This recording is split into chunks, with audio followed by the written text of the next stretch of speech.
posture, again, when posture is referred to in Jiu-Jitsu, it's oftentimes referred to in this situation. Why is posture important in this situation? In this situation, if I leave my head down, or if I'm leaving my arms down, or if I keep myself in kind of like a looser sort of an orientation with him, he's going to be able to take control of this position because his legs, as well as his arms, are controlling me. For instance, if Jake's in my close guard, just to give you guys a little bit of a demo here, Jake's in my close guard, I essentially sort of like have it.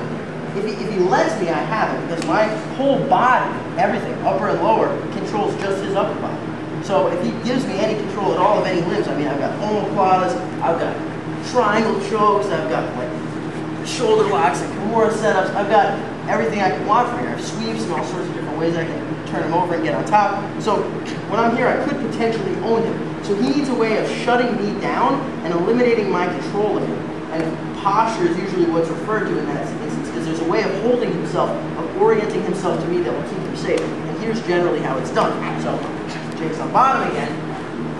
The way I orient myself with him to keep myself safe is I need to stay square with him. That's point number one. So the two biggest things are, I make sure that my base stays underneath me, which means I make sure he doesn't sweep me and get on top. And I make sure I keep my arms safe, as in I make sure he doesn't like break my stuff. So the way I go about that, I'm going to have my knees in nice and tight. My hips are square to his. My hands are going to anchor on his lower ribs here. So palms slightly turned in, my hands anchor on his floating ribs. Once I'm here, again, my neck is bold. Remember this deadlift posture we talked about? My neck is bold, and I'm going to bring my shoulders above my hips. It's very hard when I'm here, because now it's just like a lower back extension. But when my knees are in, it's actually not that hard. I can use the stronger muscles of my body and push off through. And I'm here. Now my elbows are tight to his thighs, and my head is up. Almost impossible for him to hit arm bars, triangles, Kimuras, things like that from this position. He has to break from this position to get any of that. If I can maintain this, eventually I'll break his guard and stay there. Jake tries to move from here, go ahead. It's actually kind of hard. If I can fuse his lower back to the mat, it's a good position for him. So I'll kind of break this into two techniques. So what I'm going to get you guys used to is breaking the guard. So breaking the guard implies getting out of the closed guard. I can't do it just by like reaching back because I'm going to get triangled. You know, I can't do it by like jumping through his guard because he's going to end up on top. Anchored, anchored.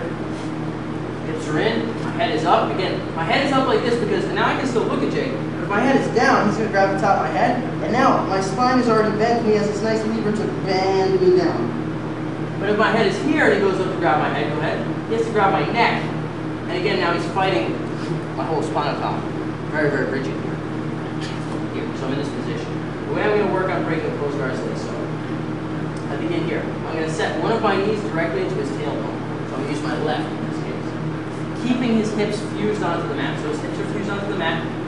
Left knee goes to his tailbone. My right leg is going to step up. As my right leg steps up, I'm going to take my right elbow and I'm going to drag it back until it's on the inside of his thigh. Notice that my head is still up and my shoulders are still up.